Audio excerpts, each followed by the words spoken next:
Hey guys, Caster here, back with some more Blue Protocol, where today we're going to be talking about gearing and crafting within the game. As always, with like MMOs or action RPGs, this is the most important aspect in upgrading your stats or your character to be able to progress through all of the content. So to start us off here, let's just talk about these pieces individually. So in total, there are 8 pieces of gear that you need to go for in Blue Protocol. The first one being your weapon. This is going to vary between the different classes that you can play in the game. The one that I'm playing right now is the Heavy Smasher class. This uses this hammer gun like weapon. But there's other weapons in the game, like the staff for the mage and like twin axes, etc., for the other classes. And this is how you actually switch classes as well. If I were to equip this right now, this staff, yeah, this allows you to change your class once you switch out your weapon. That'll put me down to level 1 because I haven't leveled this class at all yet. But then I can always just change back with the weapon that I had. They'll make me the Heavy Smasher again. And with these weapons, these are going to be like the main focus of your character because they give you the most in your attack stat and like crit damage. And they also have their own elements kind of attached to it to increase an elemental damage of a certain type. This one being Earth here for this weapon.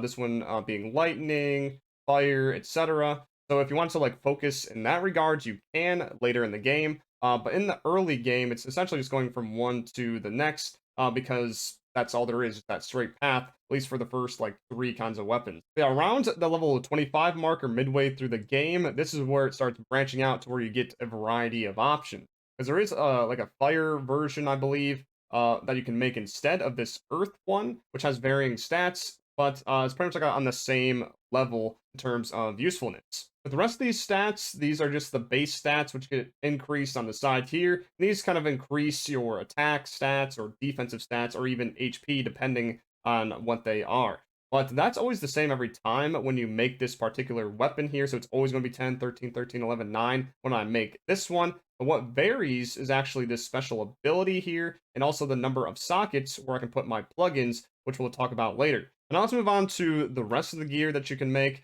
So next are these things on your skill bar called Battle Imagines. So these are summons that you can make with crafting or earn in game elsewhere, and they have varying effects and can give you more stats. So here with this level 20 goat creature, this increases, with attack stat, defensive stat, and then like my base stats as well. Just kind of like the one with the weapons. Yeah, besides these stats here, which it gives you all the time, you can summon it after a certain time passes. So here there's a 70-second cooldown on this summon, but once that passes, you can do this ability here. And this gives me a speed buff for a certain duration, which allows me to move faster. And this kind of varies wildly between the different summons. So not all of them just give me a speed buff. This pig, for example, gives me a healing aura, which can also heal allies, but more importantly myself, which the class I'm playing can't really heal itself too well. But yeah, the other enemies here, a lot of them do like certain attacks, which are pretty big damage.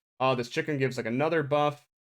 Feste here as a summon does an attack, but also stuns, so that is really useful. But as you go through the game, they kind of become more outdated based off the level that they are. The reason for this being because of the stats on these summons that they give you. As you can see, comparing the level 10 and the level 20, some of these stats are just like straight up double, but almost all of them are some kind of increase. You kind of want to move on from the summons, you don't want to be too attached to the ones below. There's also a randomized stat with these imagines, kind of like the weapons, where they have a certain ability, like as it shows here, like the strategist on Festa here, grade 2, and then expert on the goat here with a grade 1. What these do, I believe, are just increase certain stats, so it might be a little bit randomized in terms of those based off this special ability here. One example that I have right now are these 2 goblins, which kind of get in the beginning of the game, where even if you can't read it yourself, the kanji or hiragana here are different between the 2. So they do change up based on when you're crafting them or when you get them to drop in game. Now let's move into the final pieces of equipment though that you can equip on your character, and that's these other imagines. These are just enhance imagines. So for these, they're kind of just like armor pieces or like more slots. Or these you can't summon, they just give you more of these stats, which all of them, as you saw before, increase the base stats and the attack stats, etc. So you kind of want to equip certain ones to increase the stats that you want for the class that you're playing. For these as well, they do have that kind of randomized ability here, so they do change up in that regard too. These, though, they kind of have designated slots based on their shape. As you see, they have varying different shapes from slot to slot. So just to show that, I'll unequip this one, and it has that little like three kind of fidget spinner looking symbol there. So you can only put those in that kind of socket. But for these, you kind of just earn them as well, or can craft them just like everything else. One more thing with this gear, though, before we move on to the crafting, is that this level kind of like requirement here isn't actually a requirement, but just the highest that it can scale to with your level.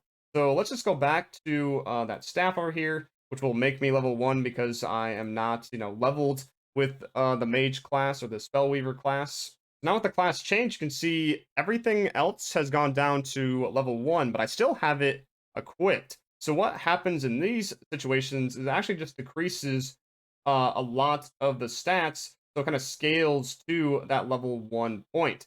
So once you like get more into the end game, you can actually just keep on your end game pieces and kind of use that for other classes that you want to level. The only thing that you need to craft differently is the weapon. But I could even have the weapon be a higher weapon as well, as long as I had the materials to craft for that other type. So you can just go through one class with the game if you wanted to go that route, and then at the end get equipment to then easily level everything else. Now with that all the way for the gear here, let's finally move into the crafting. So there's two spots that you can craft items at. So here is the crafto, or just the crafting bench, which you can make items and weapons. But if you want to make the imagines, either the summons or the enhance imagines, you go to the shop over here with an NPC. Taking a look at this bench here, though, for the items, these are just like consumables that you can craft, like healing potions and other buffs to your character that are temporary. They're not like too crazy, but they just take like basic materials and some money, so you can just always go for them.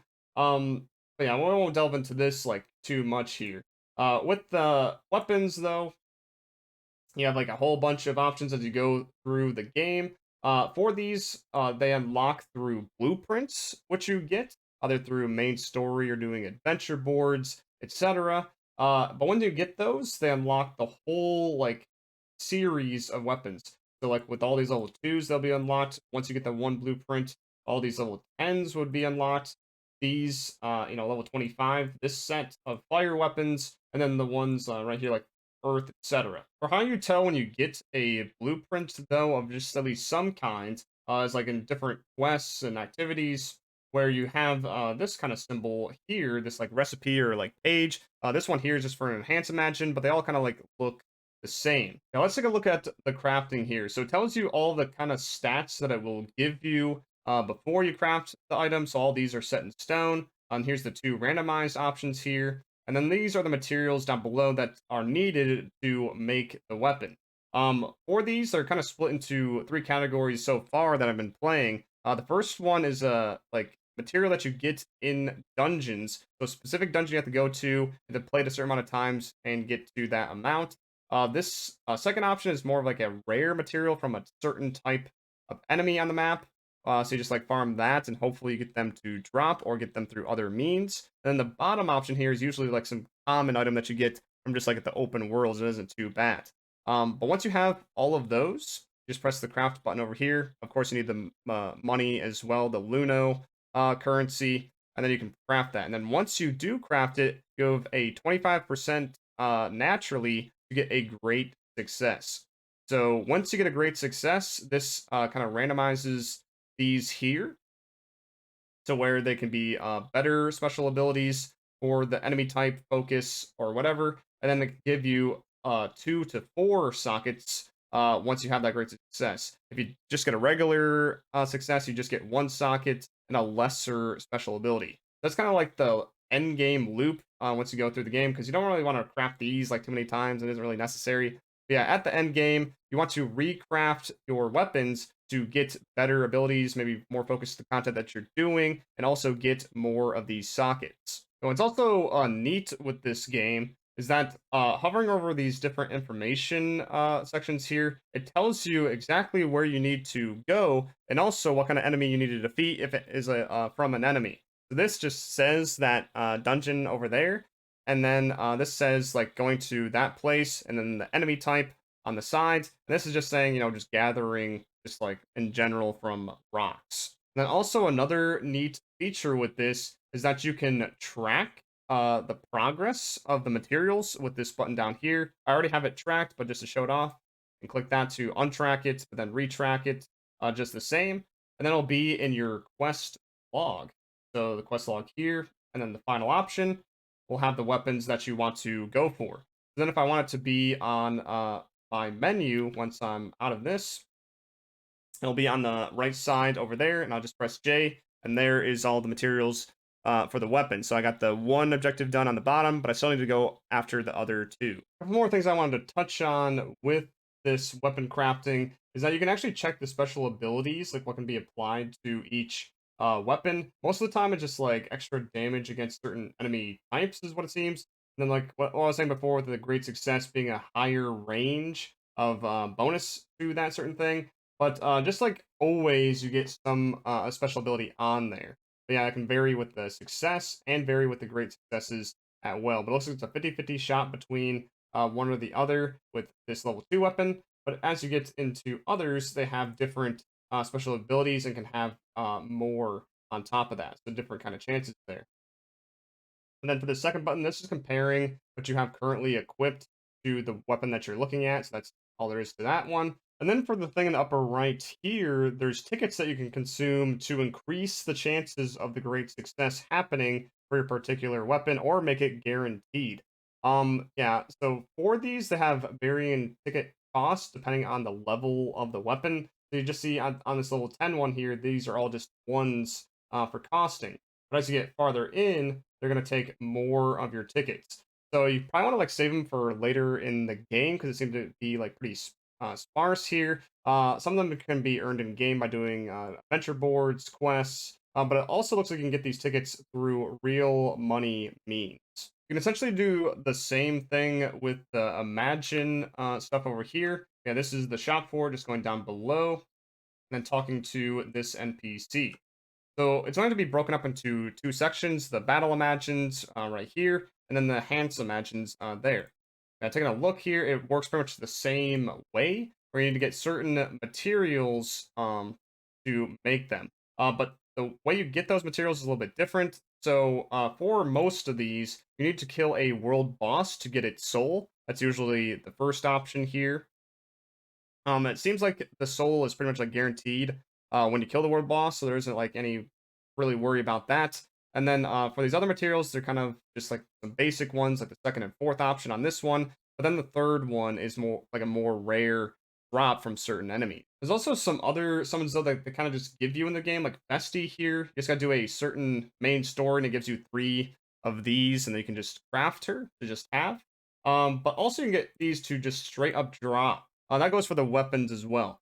So for these summons here, if you're doing those world bosses for the soul, sometimes you can get these to just drop, but that's very rare usually, and it gets more rare as you go farther into the game.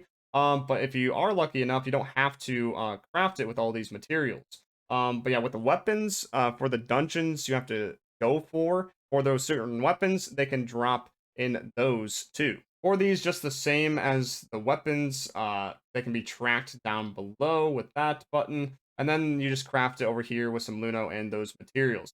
This doesn't have any great success mechanic. They just, they're just made. And the only randomization is that ability that I was talking about. But there's no like influence of anything else here. Going to the enhance imagines, they work almost the same. There's no like world boss you need to go for these. These are just like generic materials, and like one rare material is usually the case. Sometimes they have 2 rare materials. It just kind of depends. I guess it gets worse as you go higher in the levels, perhaps, or maybe just certain pieces. But yeah, I just need those materials, and then you need the Luno, then you can craft it. Yeah, that's all the spots that you can craft these things, and it seems kind of difficult with some of the resources, but this game, with the adventure boards, makes it easier depending on what you're going for.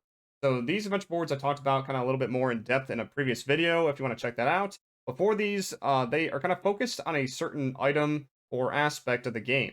So with these, there's the particular weapon series. So if you want to go for a weapon, you do these boards because they give you some of the materials for it. So this one, if I do like 20 kills in this area against that enemy, um, and gives me 3 of that rare resource, which is all that I need. It also gives me 10 of this one, which is kind of like the basic one, so this one doesn't matter as much. But in the end goal, it gives me the money for it, 148,000. That's a lot, and some XP and just like some other rewards, kind of strewn throughout if I want to go for those. And other examples here are the enhance imagines. You can do any of those for their particular materials. The only ones that aren't in here are the battle imagines. You actually have to go for the materials for those pieces. Now, going into the next thing, let's talk about these plugins and the sockets to deal with these weapons. You have to go to a certain NPC. Uh, they're kind of spread throughout the city, so there's one there, just anything with that sword icon with a little gear beneath it, and they can mess with those sockets and more. So they have a ton of different options down below. The first one being the ability plugin. So this is where you actually socket these plugins, which you earn from doing dungeons and other content in the game, and they just click that button and they can select out of the options that you have. Some of these plugins are specific to certain weapon types, so like it won't allow you to put them in, even if you do have like the resource and the money for it. It's like grayed out. Yeah, these kind of vary a lot in what kind of stats that they give you. The one that I already have in increases my attack stat up here by 5 right now, and the one right here increases HP between 50 to 150. So there's like different star kind of rarities that can be applied with this. So let's just do this for an example right now. So I just need one of this resource and 1400 Luno. Click that.